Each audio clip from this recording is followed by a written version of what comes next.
Place a roll of toilet paper in the fridge. You'll be surprised by what happens. I'm sure you'll thank me for this tip. First, prepare a baking soda paste. Take a small bowl and add 2 tablespoons of baking soda.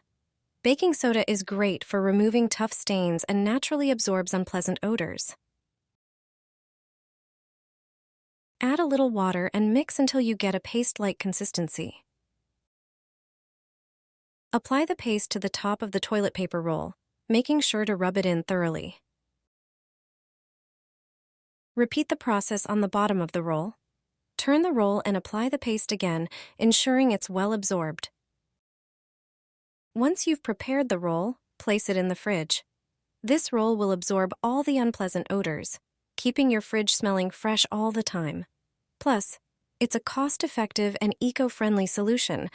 Try it out and enjoy a consistently pleasant aroma every time you open your fridge.